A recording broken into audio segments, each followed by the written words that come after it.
I welcome our honorable principal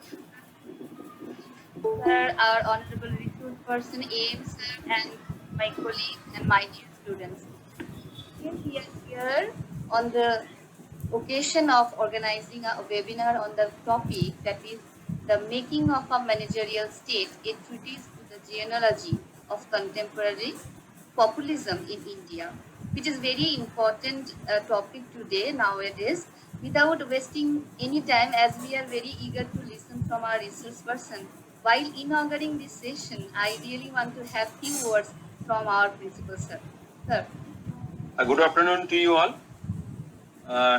Here, Dr. Eugene Ghosh, Secretary Teachers Council of good afternoon, Dr. Maiti. So, Dr. Nomita Bormon, Head Department of Political Science, Professor Chitra Ray, Professor Nidhi Mishra, Mitu Madam, Manush Madam, and Bojanath Babu, and my beloved students and other participants.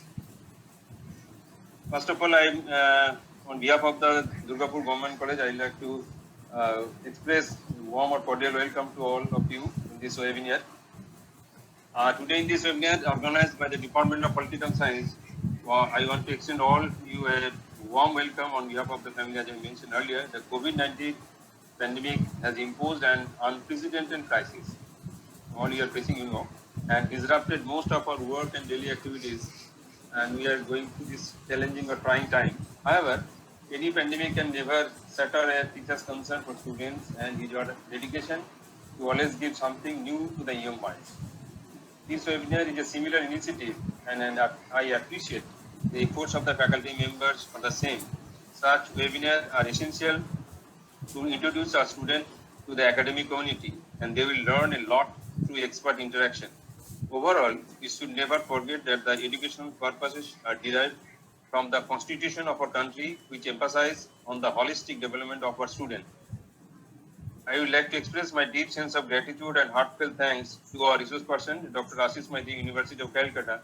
Despite his busy schedule, he has accepted our invitation and given his consent to express his vast knowledge or domain knowledge to our audience. And I'm very hopeful that our students will be benefited from these webinars, and they will actively interact with the resource person to get the most of the academic enrichment. Such webinars are definitely intended to promote the subject knowledge and communication skill of the student, which are the prime objectives of our outcome-based education. Technological competency is an important attribute which is also developed through such webinars. Finally, I wind up by saying that inspiring our students for lifelong learning is also a responsibility, and such webinars from the basis of the objectives. Once again, I would like to express my sincere thanks to TCS sir, all the teaching fraternity of the Political Science Department, students, and gratitude to our resource person, Dr. Maiti. Thank you everybody. Thank you, sir. Now I request our TCS sir to say a few words. Thank you, ma'am, for giving me an opportunity to speak in front of this audience. Good afternoon, everybody. It is nice to note that on a Sunday afternoon, with almost 40 students, we are here to discuss something academic in this pandemic situation. As already Principal Sir has already told that this is a very challenging situation, and I must thank the entire leadership, firstly the Principal, Dr. Devnath Palit, the entire Political Science Department, headed by Dr. Nomita Bormon, and everyone, each and everyone, the IQAC of this college, coordinator under the coordinatorship of Dr. Abhijit Mondal. Without wasting much time, our principal sir has introduced nicely to this webinar. So without wasting much time, I would just welcome Dr. Asis Mistry from Calcutta University. Welcome, sir, to Durgapur Government College. The entire Teachers Council is pleased to see you here in front of this audience. Actually, such webinars have been targeted for students mainly. I hope that the students will be benefited in a nice way, and they will be able to learn from our resource person. Thank you. everyone for allowing me to speak. I wish this webinar will be a grand success. Thank you. Thank you, sir. Thank you so much for your support and overwhelming help. What I received before while organizing this seminar. In this occasion, I really want to utter once again the name of Professor Vijit Mondal, who has conveyed his message that a grand success to us. I also very thankful to sir for the unconditional support what I received while organizing this webinar. So now, me too, without wasting any more time, I really want to hand over this session that is to Dr. Asis Mistry, AM sir, to deliver his lecture. Thank you. Thank you very much. It's like homecoming every time I mention this because always we should not, it's valid for everybody. In fact, we should not forget our roots. So, coming back to the roots is something which I always, feel whenever I have the opportunity to come here, although virtually, but I'm really pleased to, be here again. And obviously, uh, I'm thankful to the uh, officer in church staff for his kind remarks and the, uh, I think, Secretary Teachers Council for his words. And now, obviously, since this endeavor is intended towards, serving purpose in favor of the students, so without, wasting much, let me, push directly into what I really like to offer today. So the topic that, when, I was communicated for this particular talk, then I was, in a deep trouble because these days I have been doing quite a few things, and non-directional, or you can say multi-directional, or you can say too much directional. Therefore, winding it up and, giving it a direction was something which I felt was really challenging. And then I decided to, come up with something uh, uh, which is quite reflected in the title of today's talk. That the making of a managerial state and a treatise to the genealogy of contemporary populism in India.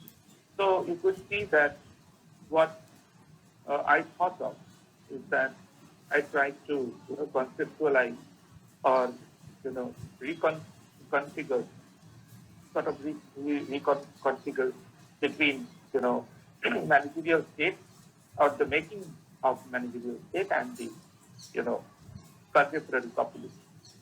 So obviously the the intention of today's talk will be to comprehend the lineage between the augmentation of managerial state and the intensification of contemporary populism. Now let us understand what is managerial state, because we are quite familiar with management, managerial setup, especially the students of public administration. They are quite familiar with this particular term, manager or managerial. In fact, there was a publication by Newman and Clark, and the title of the publication was The Managerial. Yes, please. Okay. So the title of the publication was The Managerial and Power Politics and the linkage. So in fact, from that publication onwards, there was a talk revolving around the academy about this transfiguration of welfare state into managerial. And especially the entire thinking was contextualized in the wake of LP, liberalization, privatization, and globalization. So, moving much deep into this debate, let us put a little bit light on the processes of globalization, because this understanding will help us or take us to the rising managerial state, or in the managerial state in the mix process. The process that I would like to mention as the managerial state in mix. Students are requested to take notes. Oh, okay. So yes, in fact, at the end of this lecture, I expect few questions, few interactions. Last time when I came over here, there was paucity of time, and that was very much limited. I mean, I could take 3 or 4 questions. So today, I'm thinking about making the interaction part little more interesting. And obviously, if I'll be happy if I am able to offer you much time for that. So the question here is that, see, is globalization a new grab of imperialism? So this is a question that has been asked since 1980. In fact, with the wake of the dependency, thinkers, scholars. Invariably, this question has been asked since then, whether globalization is a new grab of imperialism or not. And you all are familiar with various theoretical frames like world system theory, core periphery analysis, or unprecedented theory of dependence and development. So, if this question, if we take off from this question onwards, then what we will get, in fact, whether we will be able to have a vivid picture of the global order since 1980. In fact, you all are familiar with the 2 world wars and the massive destruction occurred as a result of it. And after these world wars, people, especially the world leaders, as well as the nation, they realized that if another world war happens with such intensity, like the world wars that have already happened, then this will be the end of this civilization. So soon after this, and also in 1930s, the globe has witnessed a massive, economic meltdown, which is known as the global depression or Great Depression. So in 1944, there was a conference occurred in the Bretton Woods, which is known as the Bretton Woods Conference. And as a result of the Bretton Woods Conference, 3 bodies were created.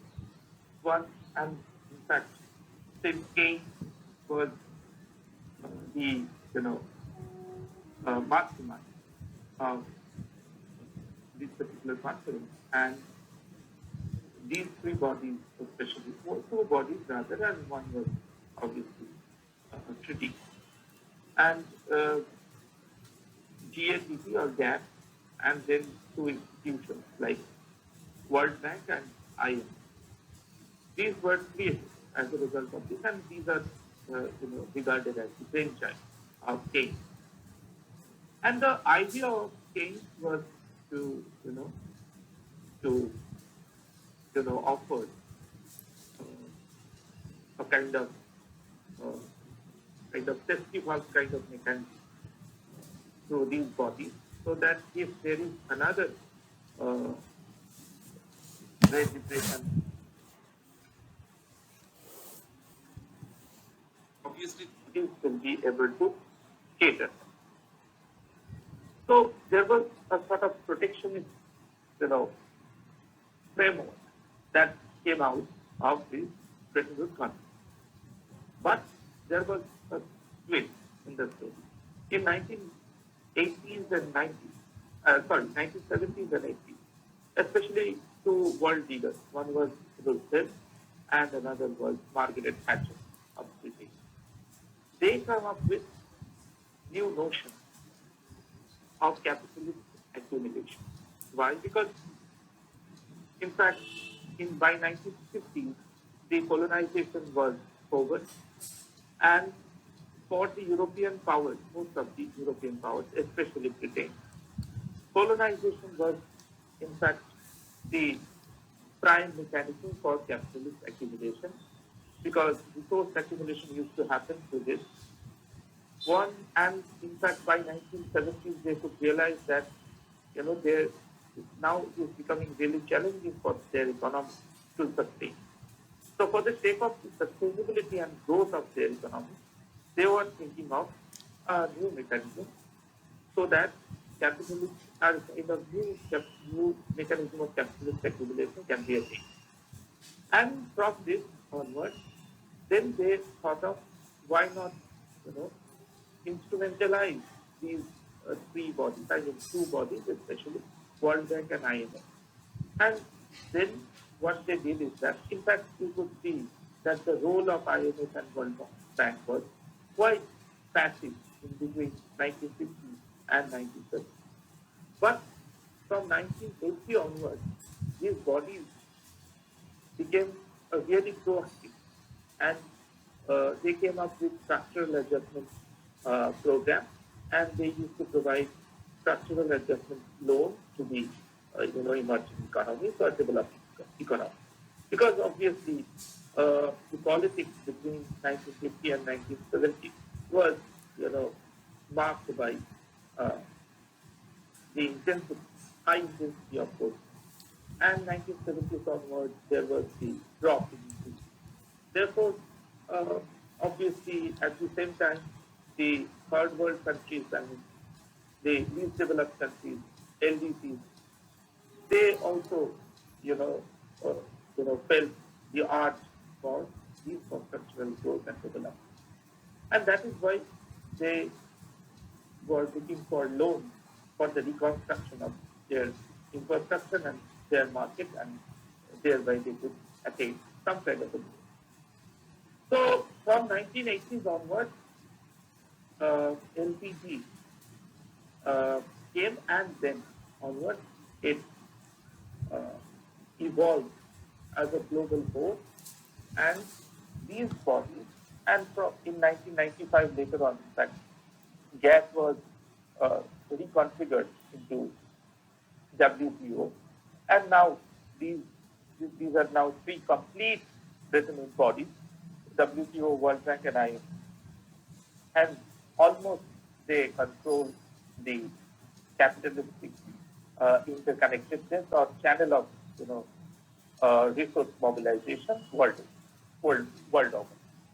So my point here is that, especially if we consider the writings of dependency, theories, then one picture that is coming out of it is that globalization can be understood as a grab of neoliberalism, obviously. And what it did is that, in the name of interconnectedness, in the name of the interconnectedness between or amongst cultures, and in the name of free trade, what it is doing is that it is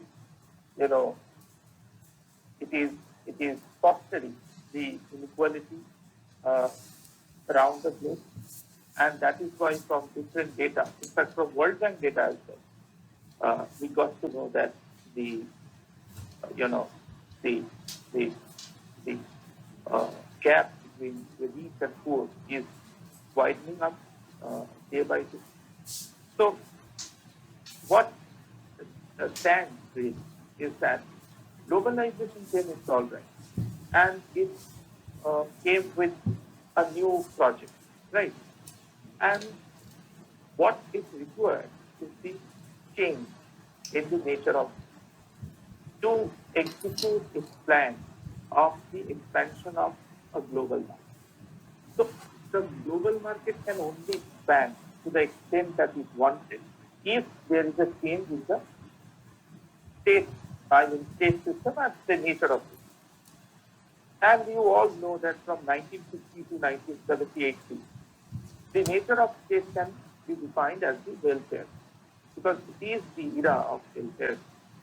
What is welfare state? When state or the government is at the center of everything, of the services. If the state is at the pinnacle of the service delivery mechanism, and therefore the beneficiaries of the state or the citizens are completely or entirely or comprehensively dependent upon the government to undertake the development or growth. Then this kind of an arrangement is called the welfare. So policies of the state remains to be welfare. And that was the fix. But that to happen, what is required is the capability of it. Right? And you all know that these colonies were, especially the state structures were largely or fundamentally, strategic. But once they got independent, then these structures were substituted by the modern structure. Right? You all know the offerings of the Western thinkers like Gabriel Almont about seven functionality and such. So structural differentiation and functional specification and the other modernization theories also try to offer designs for the modern system. So what really happened is that welfare, in fact, in order to welfare state to sustain, what was required is the capacity to mobilize or utilize the national resources. But that to happen, there was the requirement of technology, there was the requirement of capital. But that was the main problem, because capitalizing or utilizing natural resources or the requirement of optimum capital to do it was a real issue with these states in that. So once LPG came, what it offered is that the World Bank has now come up with this structural structural adjustment arrangement. And so in that scheme, least development countries will be offered loans. But those loans are conditional. Those loans are not like free loans. So in order to take this loan, lenders should, make some changes to the state structure. So once these lenders will undertake those changes to the state structure, the nature of the state will be changed. So what are these changes? If we understand what are these changes that happened since 1990, then we will be able to mark the origin of managerial state, and also this theoretical frame will be understood in the context of Indian politics as well. So what globalization has done is that it has undertaken three different kinds of change. One is structural change, second is the procedural change, and third is the attitudinal change. Right? Globalization undertook these three kinds of changes in the state. So one is the structural change. Structural change means transferring. Yes, with global, you can say positive externalities. You can mark these as positive externalities of globalization. Okay. Structural change means transferring, and that is why since then, especially in administration, there was a notion of good governance going on, where the tagline remains the minimum governance and maximum governance. So transparency came with this. And second, the bottom-up approach. What is the bottom-up approach? In fact, you all know, especially I'm talking about the changes in the state and state administration, right? So, in fact, especially, Uh, Before moving on to this in much deeper way, one more thing that needs to be clarified here at this point is that, especially if we consider public administration as a discipline, from 1980 onwards, we have seen another change in the academic discipline itself. What is that? In fact, you all know public administration as an academic discipline has evolved through various stages. But 1980 onwards, especially uh, at the wake of LPG, uh, it faced a real crisis in its academic existence. And since then, public administration as an academic discipline divided into two sub-disciplines. Because public administration as a core or mother discipline has somehow lost its, you know, uh, identity. So there was an identity crisis for public administration in the wake of LPG. And why? I will definitely discuss uh, in detail. While I will take various issues into consideration. So, in fact, that change, what were these changes or what were these two sub-disciplines? One is obviously policy science. Public administration, one of those sub-disciplines was obviously directed towards uh, policy science, which is famously known as public policy science today. And you could see that especially in undergraduate and postgraduate syllabuses all over, not only in India, but all over. There is this particular course offered. And another sub-discipline uh, came out of it was the public management, studies on public management or management studies. Okay. And basically, BBA, MBA, these degrees, these professional degrees. So management studies. And there are many management schools used to, uh, you know, offer various courses relating to this. So public administration as a core discipline somehow lost its identity, and these two streams came straight out of this crisis. Then let me contextualize this into the debate that we are in at the moment. So I was talking about the structural changes that happened. One is obviously I mentioned that the transparency came because in those days of welfare state, there was lack of transparency. In fact, that was the main element behind it. Because once there is a policy taken at the center, and in the avenue to reach it to the people, in fact, there is a famous theory of trickle down theory, which is called trickle down theory, or based on top down mechanism, and that trickle has real limitations reaching out to the beneficiaries. In fact, in Indian administration as well, you could see that especially there was community development program under broad front approach at the beginning, in fact, after independence. And then in the second 5-year planning and third 5-year planning, there was this top-down model based on trickle-down, effect on trickle-down serialization was adopted. But that didn't provide the intended result. And then obviously in 1990s, bottom-up approach was adopted, and it was obviously based on decentralized planning, decentralized development, etc. So transparency was something which came out as the positive externality of globalization. Second, the bottom-up. Second is the bottom-up, and why this is important? Because you all know that traditional bureaucratic theory offered by, Max Weber.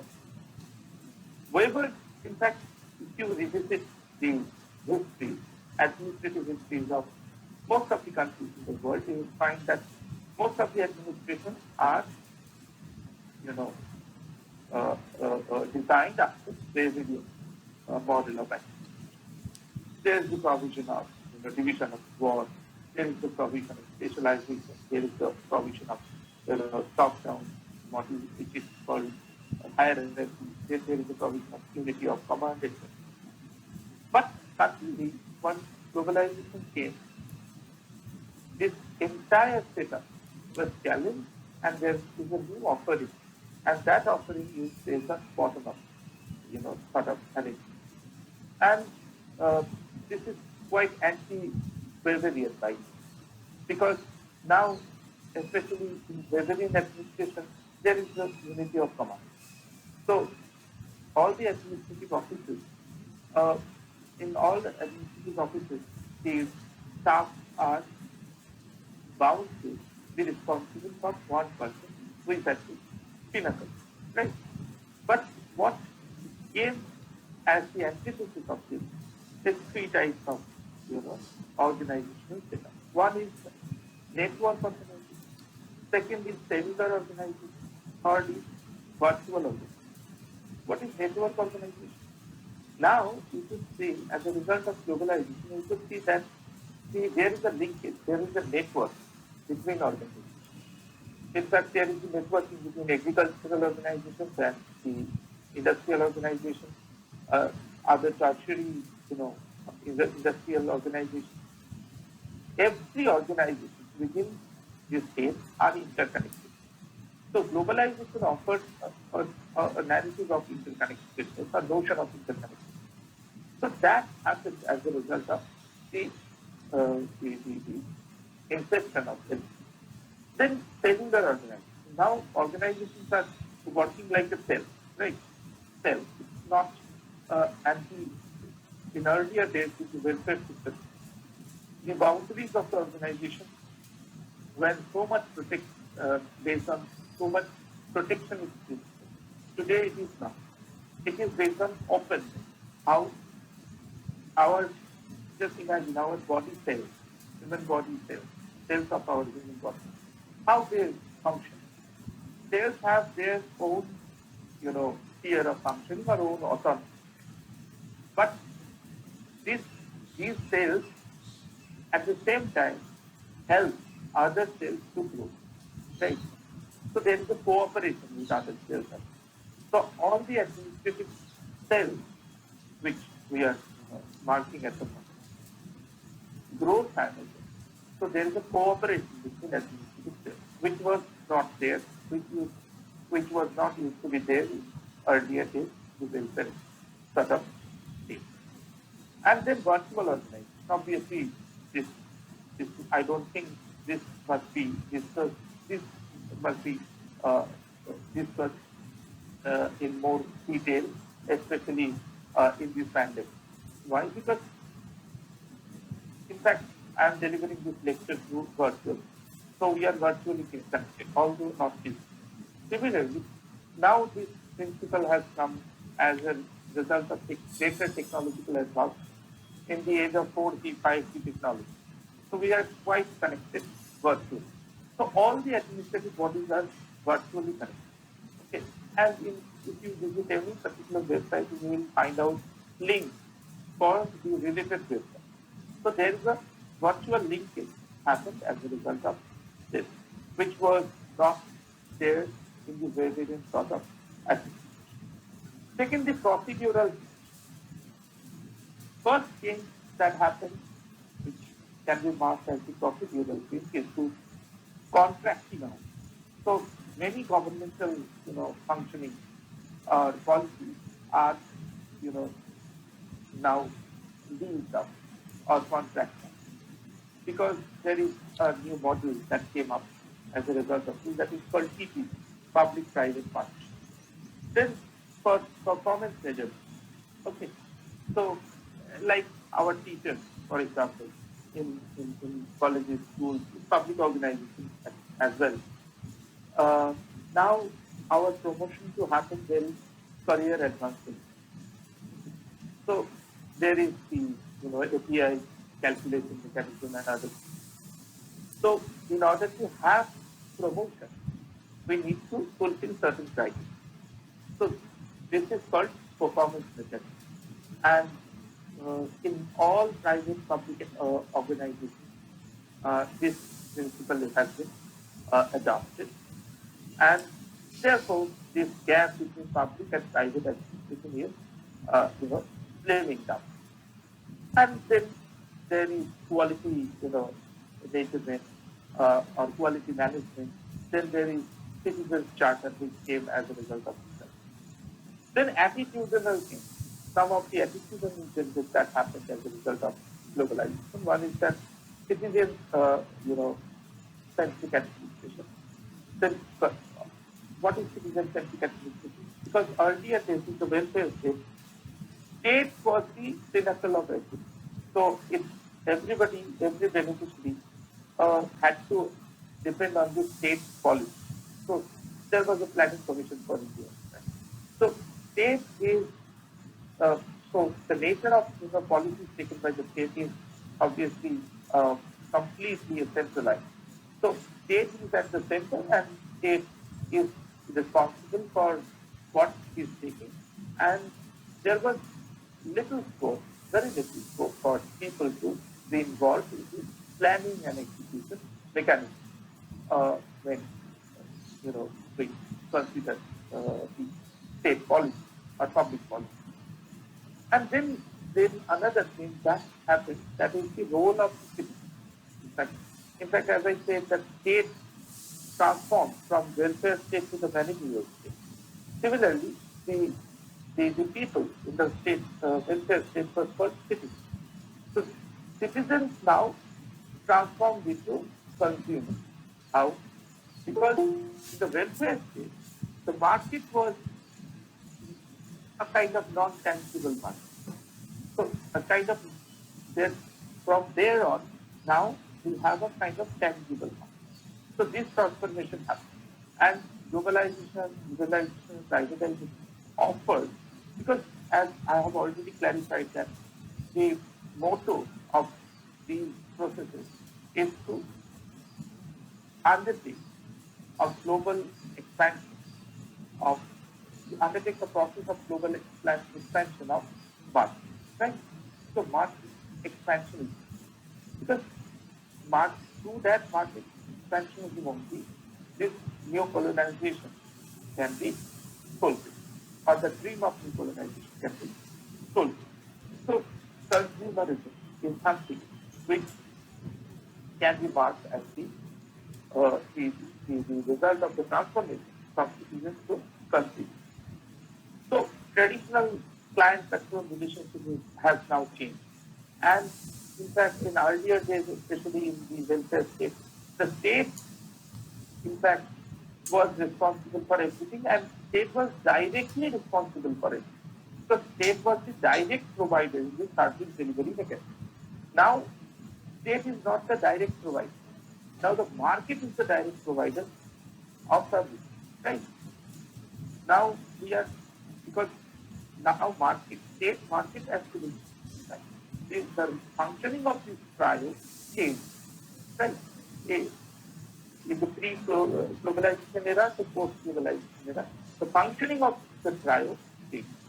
Now people are direct participants in the market mechanism, right? And the government has, or the state has a contract. State has a consensus with the market. State is basically creating an environment which is favorable for the market to grow and function properly. But the development will happen as a result of the positive externality of the market. What is positive externality? In fact, if there is infrastructural growth, then the benefits of that infrastructural growth will be resulted in employment generation, right? Greater service delivery, and obviously, in the that will be felt obviously in the time management. So now people, and especially the citizens, are now more consumers because they are directly participating in the market, and they are expecting direct services from the market. So the nature of service delivery has, and then the slimming as I have already mentioned, the slimming of the gap between public and private actors. Now, let us focus on the negative externalities of globalization. What happened as with the negative externality of globalization?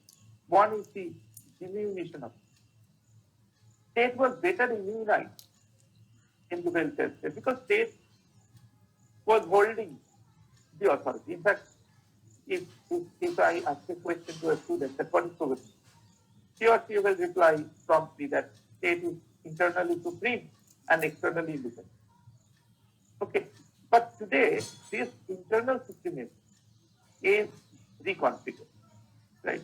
And this reconfiguration has happened because of the entry of market and also the greater integration of markets worldwide. And obviously the creation of, you can say, global civil society. But it is the market, which is the reason why this very notion of internal supremacy of the state is being done. So demunization of state. Now state is less immunized or demunized because state is not doing anything. You may be, mobilize people in the name of the fact that state is not doing anything. There is increasing, inflation and many things. State is not providing employment and anything. But state has no answer to it. In fact, what state can do now, because in fact, you got to understand that the nature of state has changed. As I have already stated, that earlier days it was a welfare state, but after globalization, when we entered into politics, when we entered into the trap, which is called debt trap, the trap of the capitalist organization, World Bank, IMF, and WTO, and we are not, in fact, most of the larger chunk of the states to the world, global politics, they have entered into that trap. So this trap has now fulfilled its endeavor of attaining a new colonization or a kind of dependence. So from this, what next? In fact, that is why I said that unionization of a state happens. The state is no longer, be the institution which can, combat this. And secondly, increasing pauperizing or shrinkage of state. Ali Farazman has his thesis on this. And for him, it is a shrinking state. State has slimmed down. In fact, you all are familiar with Robert Nozick's coinage of, ninth version. India's Prime Minister often said, I am the chowkidar. So ninth version. A state is, that is why I have said that states responsibility is to make public policy, right? And, the tagline of everything is that we are, in favor of two governments, therefore there will be lesser government and greater governance. And in the governance process, state, in fact, the government is one of those, agencies. But there are many other agencies present in the governance process, like market bodies and other agencies, civil society, etc. So, what a state can do or what a government can do at the moment is that government will say that I cannot, offer anything direct because for direct offering you have to depend on the market, right? So that is why there is a relationship now, newly established relationship between the market entrepreneur and the consumer. And as a result of this, there is the breakdown of social security schemes. In fact, in India, you could see that there are so many social security schemes at the moment. But if you look at the budgetary allocation for those schemes, you would be surprised because it is quite lesser than what it needs to be actually. So this obviously proves the fact that there is a breakdown of social safety network and the budgetary allocation for that purpose. Then from this discussion, what we can take and we can, so that we can move forward. That one is that there is a shrinkage of social sector that happens in the managerial space. Then there is a managerialization of resources, marginalization of resources. Because now, in fact, there were days when there was reservation over the utilization of natural resources. But now, these natural resources are being privatized. Utilization process is being privatized. Oil, natural gas, these are contracted out, gradually contracted out to the private body. Because in welfare state mechanism, there was reservation towards the usage. But nowadays, the governments are in competition with the market forces to attain efficiency and economy. Efficiency and economy was a character of the private administration earlier. But now, for the sake of growth, for attaining the optimum size of the economy, all these states are involved in such kind of competition. And this sort of competition is inevitable in the LPG narrative. So this is happening, and also there was ramification of environmentalism. But now the question is whether welfare state is gone. Complete, yes. Maybe welfare state is not completely gone everywhere. But in fact, it is the transformation process has now reached to a level also. In fact, most of the elements of welfare state, you can say, has gone. And a new state system in making has already happened, and that is the managerial. What a managerial state really is. In fact, all these challenges which emerged out of the globalization process, you could easily find out that now the responsibility of the government or the functioning of the government is very much within the management mechanism.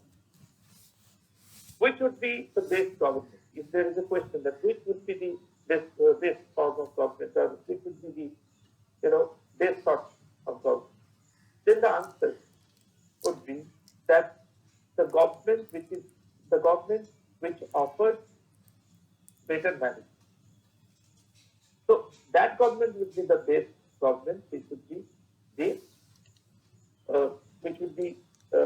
able to offer better management. So that is why we could say that the traditional welfare state, which used to be responsible directly for all the welfare offerings, now is no more. And now we have a new system.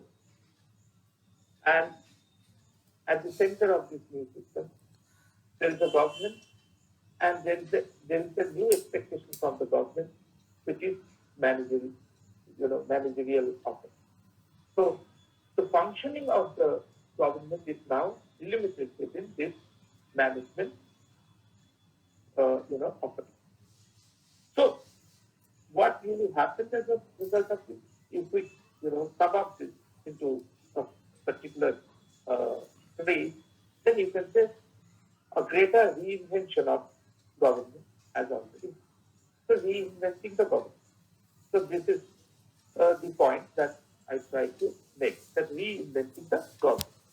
And through this reinvention, what we have attained is that we have already attained the managerial.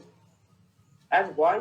Because this managerial state will serve the purposes which is dreamed of by the processes of globalization. So that was already in the imagination of the LPG narrative, that a new system of state is required to fulfill the dream. And a managerial state can only do it. So now, if we and what next? Then there was another thing which happened with the reinvention of state, that is reinvention of pop or reinventing pop. And this point has already been discussed in a nutshell, that I have already mentioned that the citizen as a concept has now reconfigured into the concept of economic emotion. And especially I could remember that last time when I come over here, I was discussing about the transformation of goods into service. So that I am here now at this juncture also referring to that discussion as well, because in that discussion I tried to find out the roots of this development. So as a result of that development, now this transfiguration, or reconfiguration happens. Now the citizens, we cannot say citizens. This notion of citizen is no more valid.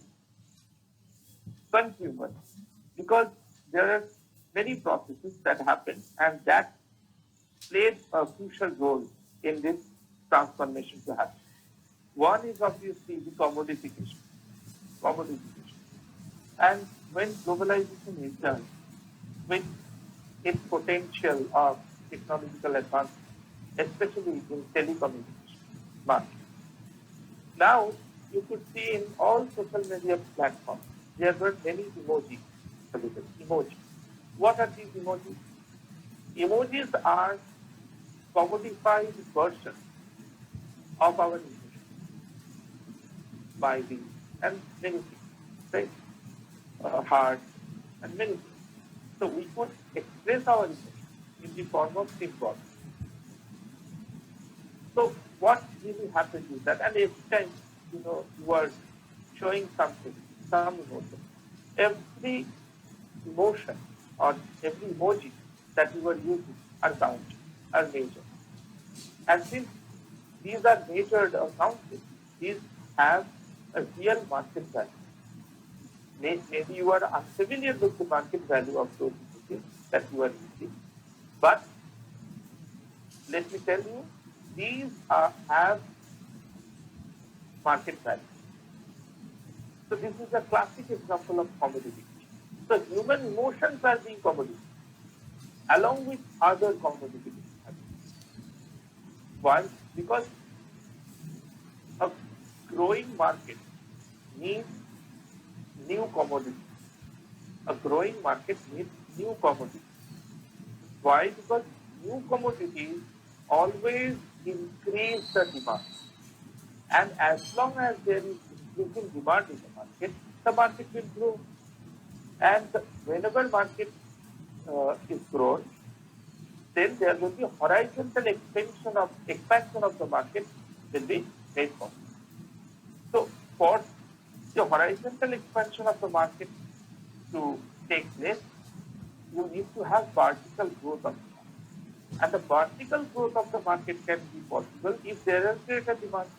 And if you try to attain that greater demand, you need to have new commodity flows in the market. So from this urgency, there comes this process of commodification. So as a result of commodification, the traditional concept of public has now, in fact, public administration. What public really stands for? In the public administration, public stands for the government. In fact, you all have learned that from our text. But now this new public is something else. It is not really the public that we have learned from our textbook. It is not that public which was in the academic discussion in 1920s, 30s, 40s. Now this new public is basically a consumer who wants greater service delivery. Right? So this has already happened. And what managerialism offered us? Managerialism offered many things. The traditional administrator role has now changed into a new role. They are no longer the administrators. They are the policy engineers. Because I have already stated that now we are heading towards, understanding policy studies or management studies. So in policy studies, there is the concept of policy interpretation. So now administrators are, understood more as policy entrepreneurs rather than the traditional bureaucrat. As I have already mentioned, that traditional bureaucratic administration, Weberian bureaucratic administration is now substituted by non-Weberian or anti-Weberian sort of administrative mechanism because of the initiation of top bottom-up approach and right? Citizens charter and other attitudes. Then flexibility, responsiveness, privatization, deregulation, okay, re-engineering, all this happen as a result of. So, state internal organization has now changed. At the same time, the relationship between state, economy, society, and city has already. So all sort of a comprehensive change occurred. So if we, consider this journey from the welfare state to the managerial, we could see there is a key change. And that change happened because of the entry of LP. So this is a particular argument that I definitely would like to offer first. And secondly, managerialism has not only, become a force, but it has eventually become an ideology. Ideology of management. How? Now, world is divided into old and new. Right? World has divided into old and new. Old means old was provider dominated. New is user dominated.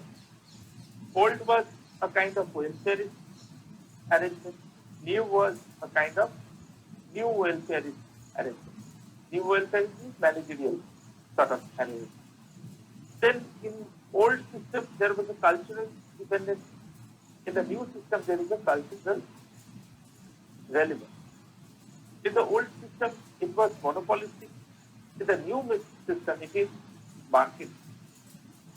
Why monopolistic? Because state, it was entirely state's responsibility. So state used to be, or the government used to be the monopoly. And now it is not. There are many market forces. And state is, like other, forces. State is one of those forces who are in the pivot of the government. Right? So now these changes have happened. So if you roll your eyes around, then you will find that this has happened. So there is invariably a conflict between this older, thought process and the newer thought process. Newer thought process is in favor of user-dominated society, user-dominated state, or new welfare mechanism. Why it is new welfare? Because welfare is happening now as well. It's not that welfare has stopped with the welfare. Welfare states are lost, but new welfare strategies are coming out. And now welfare is not happening directly. State is not directly doing the welfare. Welfare is still happening, but welfare is happening as the positive externality of the market. Now, if we contextualize this to, if you try to link it to the populist, the start, especially in India's context, then in fact, why we call India as a managerial? Let us understand this and then we will look at the populism. Because you could see that in 1950s, There was Congress, as before. Congress was a party of consensus, umbrella party, as Minor Poignant has put it. And till 1977, precisely, this Congress system was in function. But after the demise of Jawaharlal Nehru, we have already witnessed the factionalism within the Congress party. And in fact, within the Congress system, there were internal, forces, both centrifugal and centripetal conflicts. And in fact, when Constitution was promulgated, in the directive principles, there was the provision for democratic decentralization. And Balwant Mehta Committee was created, and it came up with recommendations in 1957, but nothing happened. And it offered for 3-tier panchayati, etc. So it offered a sort of rural government. Why I am mentioning? Because this principle of democratic decentralization is an anti-narrative to the hierarchical nature of activity. Because democratic decentralization, this ideal of democratic decentralization is completely based on bottom up. Obviously, you can also refer to the ideas of Mahatma Gandhi, and then Ashok Mehta Committee was appointed. In fact, in between there was Sarkaria Commission, but nothing. Then Ashok Mehta Committee came and it recommended for 2-tier panchayat system, but nothing. Yes, couple of states obviously adopted it. And already Zamindari Abolition Act was passed in 1960. In 1978, communist government in both Kerala and West Bengal adopted panchayati government. They have done optimum, change. They undertook optimum changes in different policies, especially relating to land. They did the land reform, etc. But this was something which can be marked as a real, landmark in these policies, especially in this direction. And then by 1992, we found that this ideal of democratic decentralization finally in full. Why that happened? Why that didn't happen till 1980? Because of the existence of welfare. This is a classic example how Indian state has evolved. As I have already discussed the theoretical dimension. Now, if you are able to link this with these developments that I have just made, that there were provisions since independence, but the Indian state did not realize those, did not implement those. None of the governments were eager to adopt it. But the end of Cold War, disintegration of Soviet Union, the spread of the liberalization, privatization, globalization discourses, finally obliged us to adopt these discourses. Finally, democratic decentralization, decentralized planning, all these notions were realized or materialized, and that marked the change in the nature of it.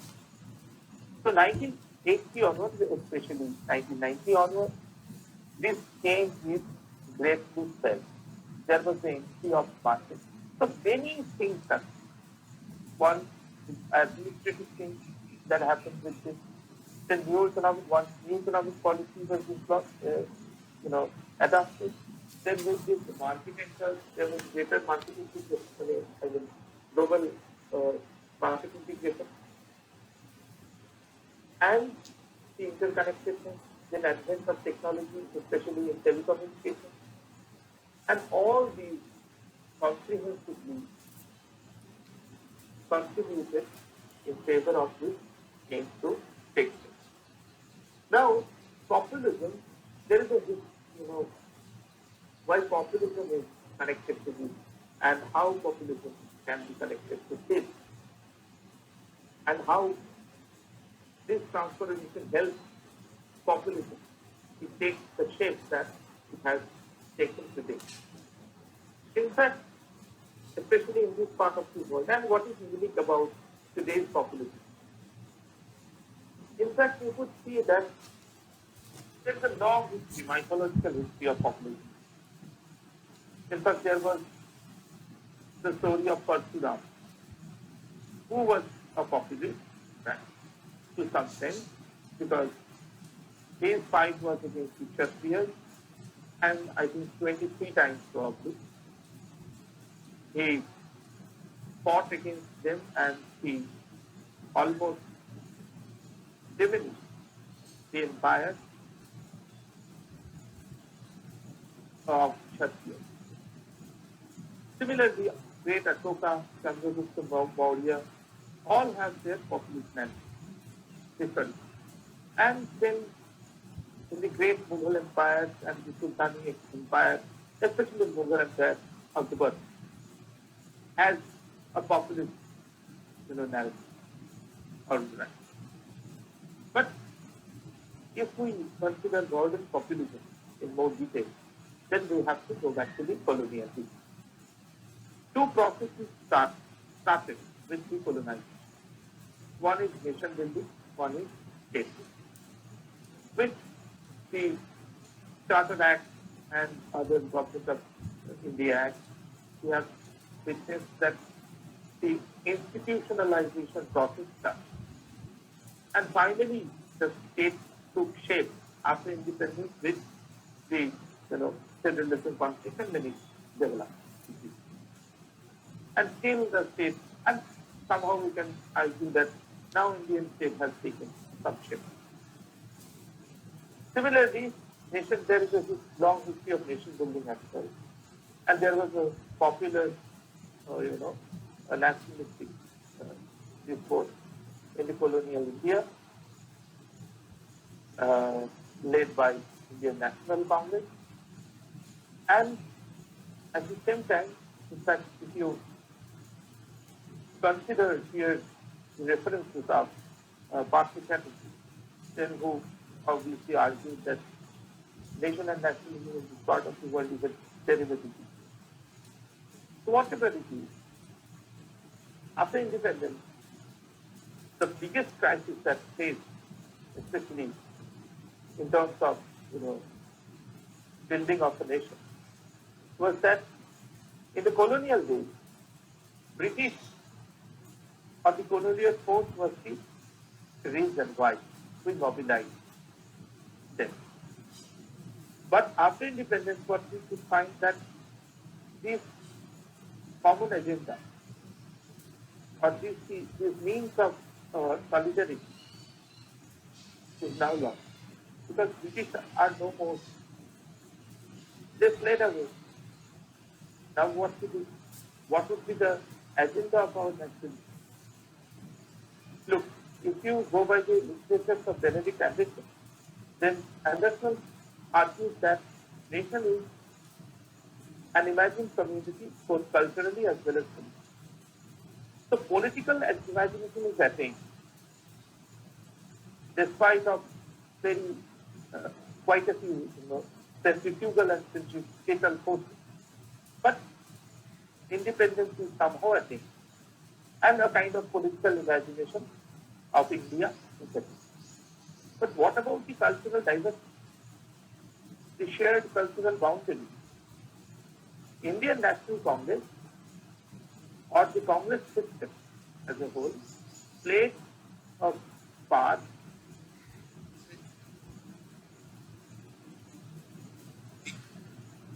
of assimilation status, as in nation. So there was this assimilation with nation building that was the agent, and which state structure fundamentally remained central. central. But after 1980, what we have witnessed, the transformation in the traditional welfare state, centralist state. Now, this transformation has already happened, and now we have entered into a new setup, that is the managerial.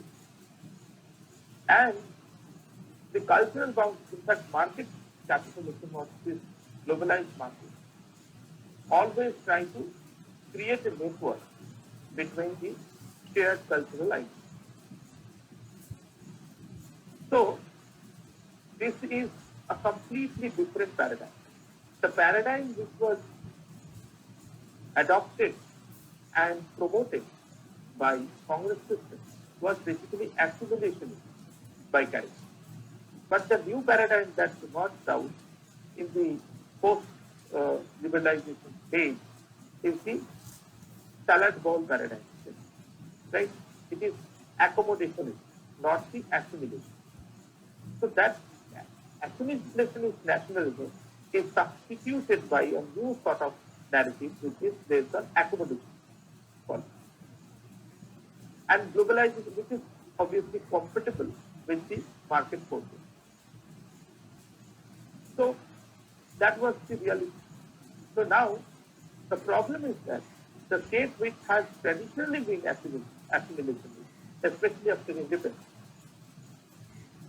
So with the breakdown of Congress system in 1977, allowed us to undertake many things. And the creation, especially in the creation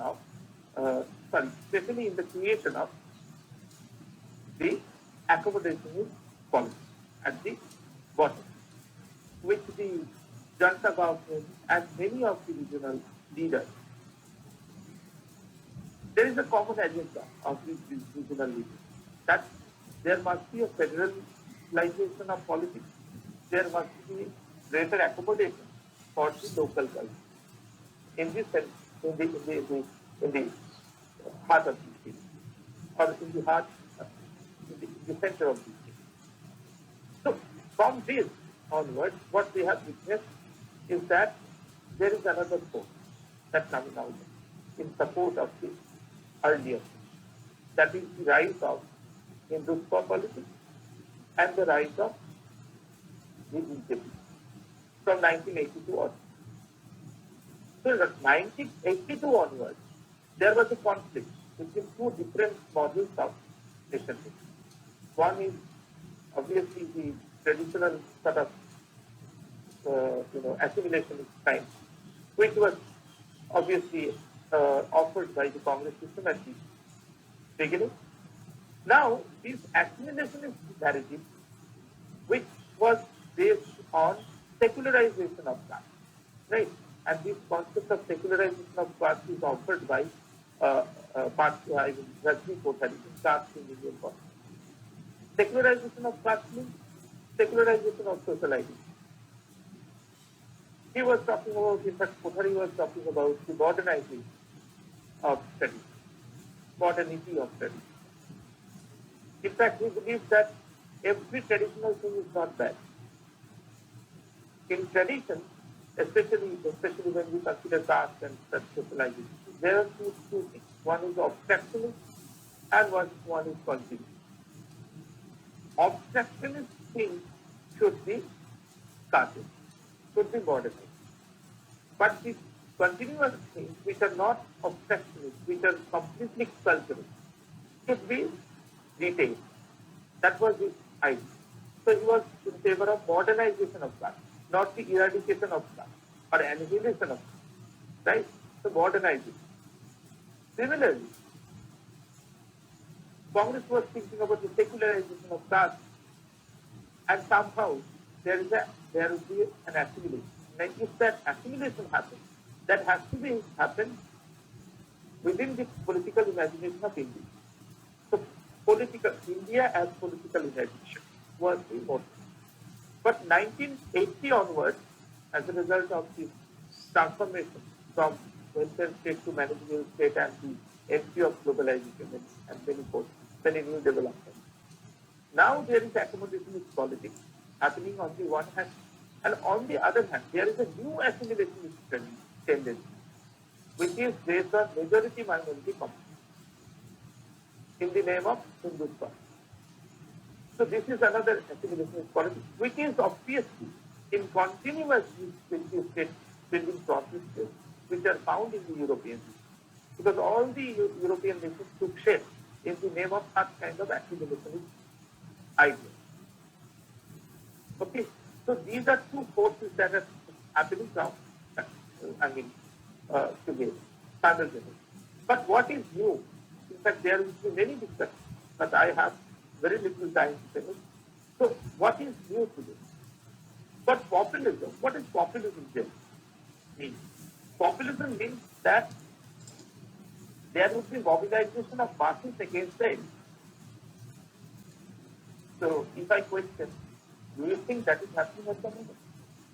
What is the nature of right-wing populism? Because left liberals usually call that there is, this is happening every now and then. There is populism, right-wing populism. But is it so? No. Because at the same time, three processes are available. One is plutocracy, one is plutocracy, second is crony capitalism, and third is populism. So the situation that we are in, these three things are happening simultaneously. Because in the earlier lecture I was talking about truth, post-truth, all these things. Plutocracy means that there would be the few of the capitalist bodies, a few of the wealthy people, they are controlling the entire activity. And now that is the managerial, right? So entire management. That is happening. There are allegations of Ambani's, Adani's, and the capitalists who are eventually controlling everything. Second, crony capitalism. This is also happening because these crony capitalism means some of these, business icons, they are actually, or the wealthy people, when they are using the administration for the benefit of their trade and their financial activity. That is also happening. There are allegations that people are, taking loans from public banks and now flying away. And then populism, which is obviously based on Hindutva and a sort of monolithic, xenophobic nationalism. So there is a force, secular force, who are talking about polyethnic nation and a multicultural sort of nation, accommodationist, nation, etc. But the other force who took up their journey from 1982 onwards, they remain accommodationist, but their brand of populism is little different. They do not have, generally populist governments have a problem with the market, with the vibrant market, vibrant system. But here, the populist government at the center, it tries to frame a new brand of politics by combining together or by balancing between these three. It puts well balanced plutocracy with crony capitalism and populism. And therefore, their brand of politics has complete compatibility with the market. But what is the fear? What is next? With this I will stop. In fact, what next? In fact, you could see that recently the government has come up with restrictions in the form of policy of these things over the social media and its news portals, What is the allergy, real allergy with the social media? Problem is that media, which has traditionally been, branded as the fourth pillar of democracy, taking advantage of such kind of consciousness, this sort of government, not only in India, in many countries, trying to, and yes, obviously, able to regulate, control, and manipulate the mainstream, both electronic media as well as in their favor, or in promoting their brand of populism, or maybe Indian version of populism, which I have just, marked out or, just for this year. So the populist government was able to do it. But the thing which went against this is the social. Because with the decline of social capital, physical social capital and social capital, thanks to the technology now, there is a e-social capital happening in the form of e-civil society or global civil society. News are being, recently, one of the international stars criticized Indian government, uh, in terms of the policies taken for the farmers. So, and then many of the the personalities, uh, they went against that particular policy, and you know their argument was that we will not tolerate anything from. We don't want to listen to anything from the outside. But the problem is that in social media, it is out of the control of the arc of the government. Government cannot control social media entirely because it is offered by the market.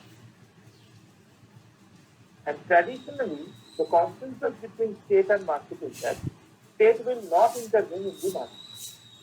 So it is the market's responsibility. And it is completely market-driven mechanism. So state cannot do anything. And there is the fear of the state, of the government, and the populist government that we are talking about. Social media is the only avenue. They could manipulate the mainstream media, but they cannot manipulate the social media. And through the integration happening globally, there is a global civil society concept. So with this, the news will be viral everywhere. The government is now planning to regulate the social media as well. So that is something which you can say it is the start of the end. Okay, it is the start of it is the beginning of this. Because till date there was no, combat to the rise of this populism or to the expansion of this populism, to the intensity of this populism.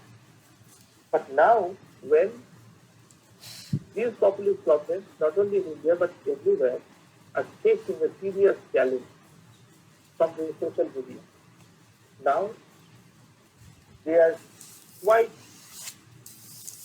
their thinking is quite in danger as far as their existence is concerned.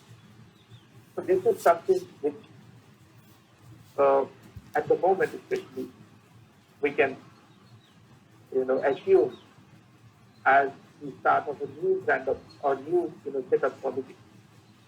But time can tell us uh, what will happen.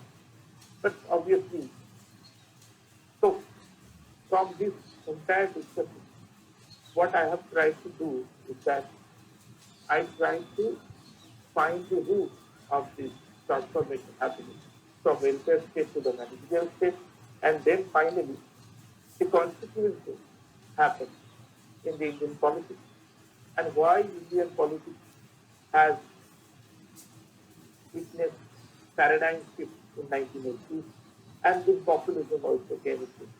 the actions, and why this brand of populism has a compatibility with this development.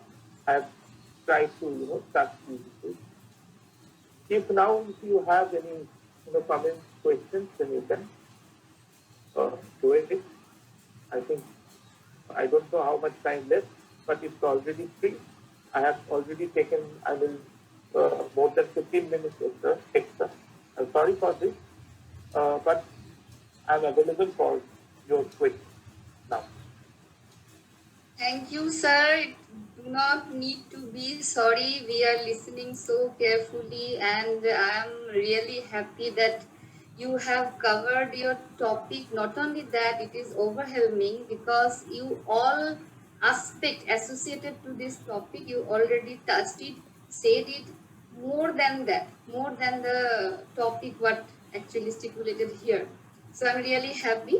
In this moment or in this reference also, I want to say or ask you or request you one thing, that last, not last, but few days back we organized a seminar on civil society. So civil society, on civil society, and we really missed the concept from the students' background that what civil society is. So if you please, in this regard, I request you, if you please deliver the concept what it is, not definition, in the very conceptual mode to the students, because students are also requesting me after math that what is civil society. So from your mouth, I really want to have this conceptual discussion regarding civil society, though it is not your part, I know, but for 5 minutes. Obviously, okay, no problem, no problem. In fact, in order to conceptualize this, we have to revisit the history of the liberalism and also the history of the communism, especially. If you go back to the writings of, am I audible? Yes, sir. You carry Okay. on. So, if you go back to the history of liberalism, especially 16th century, especially the writings of Locke, there is a famous, publication by C.V. Maxwell, The Political Theory of Positive Individualism, from Hobbes to Locke.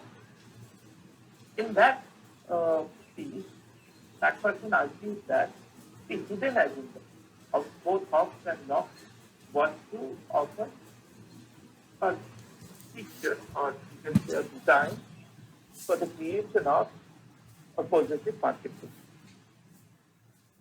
And that to happen, they require a solution.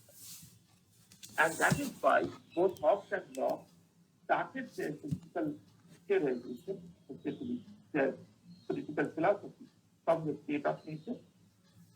And this state of nature is obviously a hypothetical, imagination.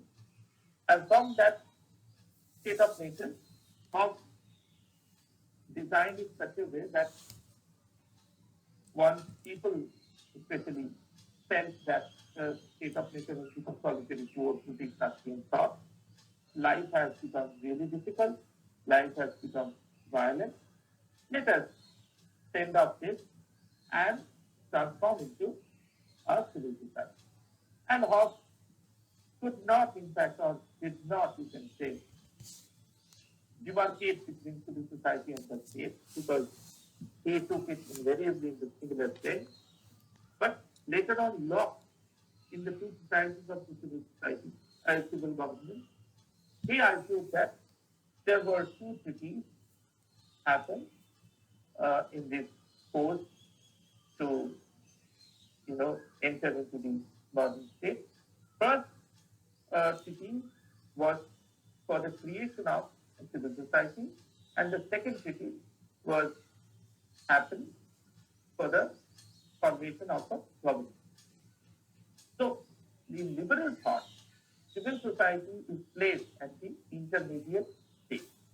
It is placed as in between the people or the state of nature, which is the original condition, and the state. Right? It is in between the state and the original condition or the people. And also, civil society is primarily uh, an apolitical cause, right? Apolitical cause. Because, and that is evident from Locke's analysis. Because Locke believes that initially the state of nature was a golden sort of age, but because of the uh, you know rise of the individual property, and individual property rights, the conflict became inevitable in the civil society, in the state of nature. Therefore, people felt that art to, you know, uh, wither away the, or you could say, people felt the art to substitute the state of nature with the civil society. And therefore, in all the people living in the state of nature, they transformed into this, they transcended into this new self. And from this, if we see the essence out of it, then we could understand this as the civil society as the, as an apolitical sphere. Because the nature of the first treaty that Locke talked about is apolitical by nature. And that treaty was between all, right? All the people living in the state of nature were involved in that. But the second treaty was held between the proprietors, people who have, and every people has the capability to, produce, but some people are idle, some people are less interested, less enthusiastic. And as a result of this, the people who are the proprietors could participate in the second. And that is why Locke termed it as political treaty. So the first treaty was a political, second treaty was political. So from this discussion, if you take the essence, then the nature of the civil society is apolitical. So it is an apolitical sphere residing between the state of nature and the state, or the original condition of people, or the, people and the state. So this is evident from the classical liberalism. Now, if we consider Hegel, then Hegel also places in the intermediate family, state, and in between the civil society fits. So, civil society fits into the intermediate state, and it will be the antithesis to the family. So, family is, if family is considered as city, then the civil society will be anti. Why? Because family, what family does? Family does the thing that family always trying to, trying to make conditions, right? Sort of, family binds man together, or family always try to create a boundary. Okay, and civil society, থাকবো না তো বদ্ধ ঘরে দেখবো এবার চলছে. This is the kind of tagline you can attach to the city. Because it is antithesis to the family. Family, on the one hand, family binds people together within the family, and the civil society is taking you out of the family, and your obligations and obstructions towards your family will be annihilated in this particular. Yes, it is apolitical, but it will provide you to socialize yourself.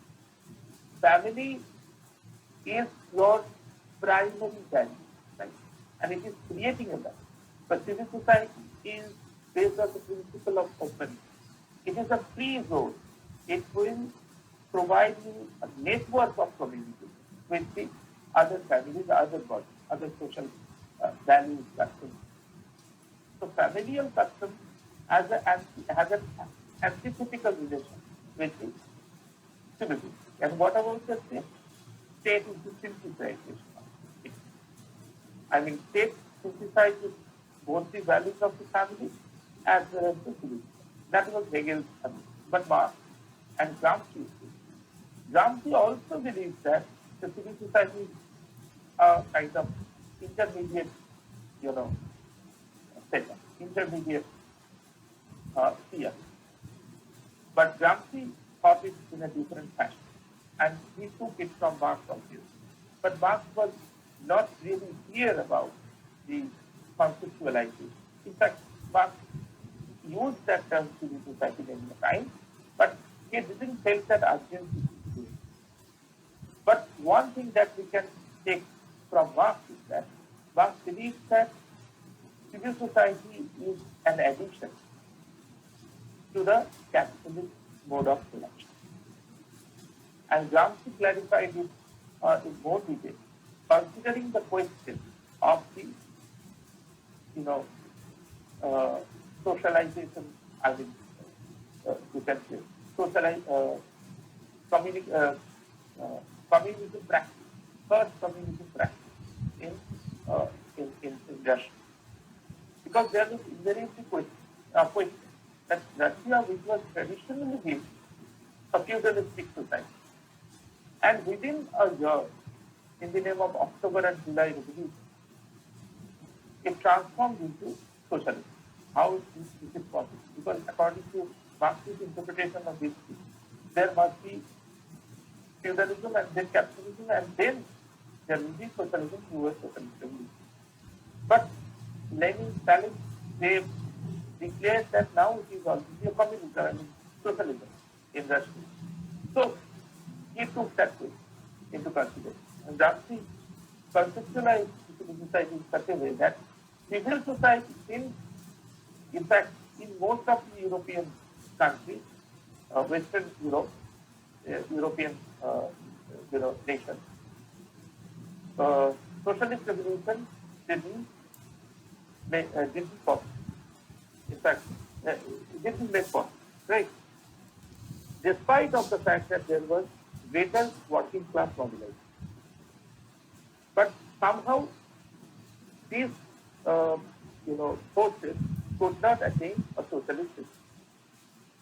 The reason is that there was the existence of civil society. So civil society plays a role, a particular role in the capitalist mode of production. What is that? It plays the role of a safety valve, right? It is a role of a safety valve. And in Russia there was no civil society. I mean, Russia, there was feudalistic mode of production. And in feudalism, there is no scope for use. It is the addition, right? It will emerge in the capitalist mode of production. So if there was the capitalist mode of production, then it was absolutely not possible to have the socialist revolution in Russia. Socialist revolution in Russia was made possible because there was no existence of it. But in Eastern and other Western Europe, there was capitalism along with the existence of the, mobilized working class. Although there are all the existence of all those factors, the socialist revolution didn't occur. And that didn't occur because of the hegemony of the capitalist class in the civil. So civil society is apolitical, all right, but the class that rules a particular system must have their hegemony on that. The class which hegemonizes the civil society will be the ruling class. So Gramsci thought of that in order to replace the setup that is there in the capitalist production, have the ruling. So the end of the rule can only be possible, or socialist revolution can only be possible if there is war of position, and that war of position take us to the building of counter hegemony. So counter hegemony or proletariat. So He was talking about two classes, hegemonous class and proletariat, or the, subaltern. So subaltern hegemony is required, and that should be built in the civil society so that it can be, uh, I mean, socialist revolution is made possible, and finally, that hegemonous class is destroyed. But Gramsci was not that much optimistic. He was only, concentrating on the conceptualization of civil society. So he also felt that civil society is apolitical, all right, but there is politics going on all the time. And the politics is between these two forces. One is the hegemonous force and one is the subaltern. Because in the civil society, both are there, both classes are there. But the nature of ruling class determines the nature of civil society. So if it is a capitalistic system, so obviously in the civil society there will be the dominance of the capitalist class. But after that, this discussion also went on and on and on in the Indian context as well. Then there were scholars like Pastor Chatterjee who termed civil society, who was, who and Sudipto Kaviraj, they questioned the existence of civil society in India. They felt that where is civil society? And Pastor Chatterjee termed that in India you hardly could find civil society. Whatever you could find is a political society. Right? And then Dolpa and Bhattacharya also termed it as a, party society. Right? And some scholars also are, thinking about ruling party society. So this discussion has been there, but for students, we have to understand this is a sort of an apolitical sphere, an intermediate, structure between the state and the mass. Thank you, sir. So far, I remember you. You started your career from teaching in a university, and you are still continuing to university. And I really praise you in front of all of my students and colleagues that you are accustomed with teaching in a student who are bit mature in your stage. But now what we have, they are very innocent and at the dawn of higher education. So from this perspective, you narrated your topic and whatever I requested to you in a very simple and mindful way. So I'm really thank you. And now the session is open to the student if you want to know more from sir. স্টুডেন্টসরা যদি কেউ জিজ্ঞাসা করতে চাও স্যারকে কিছু জানতে চাও যদি তাহলে প্রশ্ন তোমরা জানতে চাও, কোনো অসুবিধা নেই, তোমরা জিজ্ঞেস করো। সব পার্টিসিপেন্টদেরই বলছি, যারা আছে কোয়েশ্চেন থাকলে, কোনো অবজারভেশন থাকলে জিজ্ঞেস করো।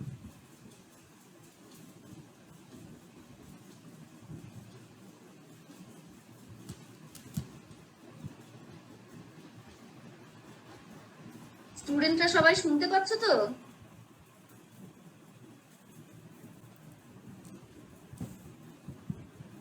Hello,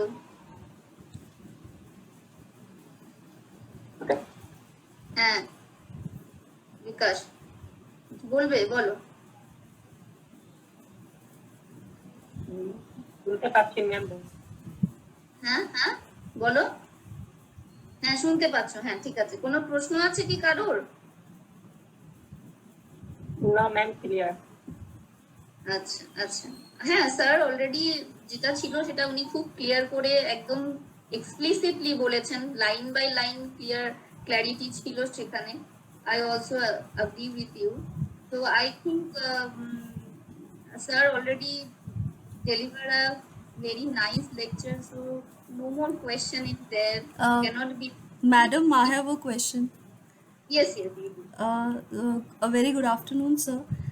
With reference to your topic, it is something that the coming, as you ended it with the note that in the coming times we are going to get to know better from the implementation portion. But how do you what do you think that is it a change for the better? Will a managerial state be equally sensitive towards those who are marginalized, as welfare state keeps within its perspective a lot of diverse interest? So in that case, will a managerial state be equally responsible to the needs of those who are marginalized? Not really. In fact, that is a serious question at the moment because, you know, the problem is that state is not directly responsible and state is no longer taking responsibility at all. So the problem is that another concern, obviously, that if it's a better service delivery system, all right, then a particular class is enjoying the fruit of globalization. But data, global data also suggests that there is widening gap between rich and poor. And the problem starts from here, right? Because the class who are facing trouble and they are pleading for help, and state is constantly saying that I'm no longer responsible to do anything. Yes, the service delivery mechanism is there, but largely that service delivery mechanism is controlled by the market. So I can frame policies for you, but I cannot be the direct provider. So it is better for you to be with the market mechanism so that you can have the better element. But is it possible? It's not. Especially in this kind of, setup, the social, economic, and cultural structure that we are having in developing economies and developing countries, these developed countries. This managerial setup will, you know, provide an imagination of better managerial system on that. But that managerial system has its limitations. The people who are residing at the lower layer, there will be exclusion. And that exclusion is already happening. And the problem is that in the welfare state, there used to be a lower middle class, for example. But in this kind of a situation, this lower middle class is gradually vanishing.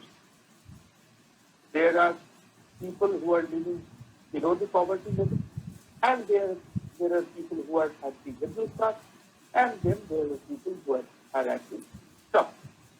But this lower middle class is constantly vanishing. This is happening because of this, right? So, if you do not have the skill, if you do not have the capability, then you cannot get jobs. For example, in the welfare state, there was the reservation system for the welfare of the marginalized people, right? And that reservation system has been there in different NBCs, in different forms. There is a certain type of experimentation in India, all right. There is reservation for STs, OBCs, etc., minorities.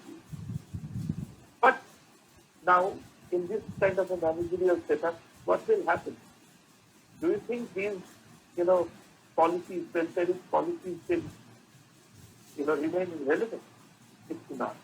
Because very soon, we would be finding ourselves in a position where there will be very little public funding. Already the public funding system is already changed. UGC promised a different type of, policy. In fact, there was a new education policy came, which is based completely on a new paradigm. And that the new paradigm is the loan-based education. Earlier it was the subsidy-based education. So this transformation has already happened. Subsidy-based education to loan-based education. Subsidy-based education in that kind of a situation, the students, yes, it was not the obligation for the students to repay, right? Yes, if that particular student who is subsidized wants to, repay, the amount which is provided as subsidy by the government, three course. But with this new set of system where loan-based education is being encouraged, like the way with the federal government has already taken a policy of providing credit cards, having the limit of 10 lakhs. It is not subsidized, right? It's a good scheme, people will, say, but it is loan, right? And you have the obligation to repay. Okay, whether you will be able to enhance your skills and get job or not, but you have to repay it. So what is happening, as a result of all these developments? The problem is that in near future, we all will find ourselves in a situation where there will be very little job opportunity public sector. And this reservation mechanism will not be valued in the private sector. So in the private sector, the only thing that will be considered will be your level of productivity, your capability to produce, right? Your skill level, and in that rate, people with skills will shine, and the people who are little, little lesser skills, can say, or with lesser capability will lack this. So then there will be a new classification, the skilled people and unskilled people. Skilled people will enjoy everything, and unskilled people will be excluded from almost everything. So this is a serious concern of this market-driven development. So this market-driven development theory is really interesting. And also, I must finish this with one particular comment, is that, in this contemporary grander populism, obviously, there is the biggest industry which is the core of this populism, obviously, that is the making and unmaking of clothes, right? And in fact, our leaders are popular because they lie. Plato, I will finish with Plato's comment. Plato once said that he is the person who is hated the most who tells the truth. Right? So, সত্যি যে বলে সেই সবচেয়ে বেশি ঘৃণ্য। এখন মুশকিল হচ্ছে আমাদের লিডাররা সবাই পপুলার, তাহলে যদি তাই হয় তাহলে তো তারা সত্যি বলে না, এটাই স্বাভাবিক। ফলে এই পুরো পপুলেশনের স্টোরিটা পুরো একটা মিথ্যার উপর দাঁড়িয়ে আছে, এবং এই মিথ্যাচার সেটা আমাদের একটা ডেঞ্জারের দিকে নিয়ে যাবে। আমাদের একটা মিথ্যা স্বপ্ন দেখানো হচ্ছে, এবং এই সমগ্র যে সেট আপটা তৈরি হয়েছে, তোমরা স্বাভাবিক জানো যে ক্যাপিটালিজমের তো এইটাই মোদ্দা কথা। মার্কস যেটা অনেক আগেই বলেছে যে হ্যাভ এবং হ্যাভ নট, এই যে ক্লাসিফাইড সোসাইটি, এবং সেটা নানান ফর্মে হচ্ছে। উনি যেভাবে সেই সময়ে দেখেছিলেন সেরকম ঠিক নয়, এখন অন্যভাবে হচ্ছে, এবং একটা রেসের মধ্যে হয়েছে, অলরেডি বারবার বলা হচ্ছে। So it's a race where there is a chance of, এবং তুমি বলতে পারো যে now life has at stake. Risk is everywhere. এই যে আমরা বলি সোশ্যাল সিকিউরিটি সেগুলো খারাপ হয়ে যাচ্ছে, কিন্তু security is nowhere. Everybody is finding out security. Where is the security? Where is it? You are doing medical, সব কিছু করছে, প্রচুর সিকিউরিটি অ্যারেঞ্জমেন্ট করছে, এটা করলে ভালো থাকে, but still we are at risk all the time, সবসময় রিস্ক ফিল করছে। এবং তার জন্য একটা ব্যবস্থা অ্যাজ এ কমোডিটি, কি সেটা রিস্ক ম্যানেজমেন্ট। যত নতুন নতুন অসুখ হবে, যত নতুন নতুন ইস্যু হবে, তত নতুন নতুন ওষুধ হবে, নতুন নতুন কমোডিটি আসবে। ফলে এই যে ক্রাইসিসের মধ্যে রাখা, always there is the creation আর রিক্রিয়েশন অফ ক্রাইসিস। যত ক্রাইসিসের মধ্যে আমরা আসছি, তত বেশি নতুন কমোডিফিকেশনের সুযোগটা হচ্ছে। তো তোমার প্রশ্নের উত্তরে, obviously we are moving towards a dangerous state. I don't know whether it's doomsday or not, whether doomsday is coming or not. But obviously this will take to a space where there will be, chances for revolt, for uprising, mass uprising, right? For social movement, for the mobilization of the unskilled, right? যারা অভুক্ত, যারা খেতে পারছে, তারা একটা সময়ের পর তো প্রতিবাদ করতে শুরু করছে, তাই না? তো ফলে এই ধরনের সিস্টেম যেটা কেবলমাত্র প্রোপাইটার যারা, তাদেরকে তাদের পারপাস সার্ভ করে। ঠিক ওই ম্যাকপারসনের বইটার কথা এই জন্যই বলেছে। ম্যাকপারসন বলেছিল, হবসলক এই চিন্তা ভাবনাটা সে সময় করেছে যে যারা প্রোপাইট, এমন একটা মার্কেট হবে that is the positive market. তো আমাদের একটা সোসাইটি এমন ক্রিয়েট করছে বা শেপ হচ্ছে that you can say it's a sort of positive market where only proprietors gain, only proprietors have the license to live a life that they want, and the others are getting depressed. সেই জন্য বিশ্বে এখন যে রোগ, এই pandemic ছাড়া যেটা সবচেয়ে বেশি খ্যাতি লাভ করেছে এবং তারও একটা পপুলারিটি চূড়ান্ত জায়গায় গেছে, দ্যাট ইজ ডিপ্রেশন। আমার তো বিশ্ববিদ্যালয়ে একজন ছাত্রী আমাকে লিখেছে মেলে, তার খাতা জমা দিয়েছে ইন্টারনেটে। আমি সেই খাতা কাউকে লিখিনি, জমা যে দিচ্ছি, সে আমাকে লিখেছে, স্যার আমার খাতাটা গেছে কিনা আমি বুঝিনি, যদি স্যার এই জন্য আমি ডিপ্রেশনে চলে যাচ্ছি ডে বাই ডে। তো খাতা পেয়েছি কি না পেয়েছি তার জন্য মানে depression, just think about the world, depression চলে যাচ্ছে। এরকম একটা সিচুয়েশনে আমরা আছি। Thank you, sir, for answering with such pertinent examples. I truly agree with most of the observations that have been made. Thank you. Welcome. Thank you, sir. I really expect you in ahead while organizing any special lecture or anything like that.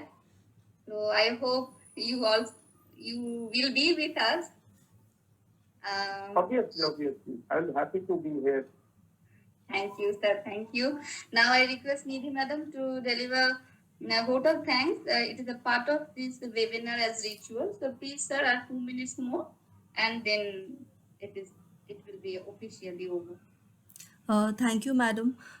On behalf of the Department of Political Science, Durgapur Government College, I'm here to present the vote of thanks for today's webinar. To begin with, I would thank our principal, IQSC coordinator, teacher council secretary for helping us to organize this webinar. Uh, my heartfelt gratitude to our guest speaker. Uh, Thank you, sir, for visiting and enlightening us with your knowledge. Today's lecture pointed out a very contemporary topic, and it also ended on the note of the limitations of the managerial state, providing a very holistic understanding. And thank you to the organizing committee, my dear colleagues, and also the students who are present here, and they paid their attention and have definitely learned something. I would end my speech here. Thank you, everyone, for being present and taking out time in this Sunday afternoon. And a very thank you, sir. Here I want to add something on to you. That is, we really thank to God for all technical support. Net is going smoothly, weather is fine, electricity is there, no Zoom installation, no cut, no power cut or no net cut. Yeah, we So had to suffer a Google Meet outage during one of our webinars, so it landed us in a lot of confusion. So we are thankful to Google also. yes, we are thankful to Google, and moreover, in top of all, to the God. Thank you all. Thank you, sir. Thank you.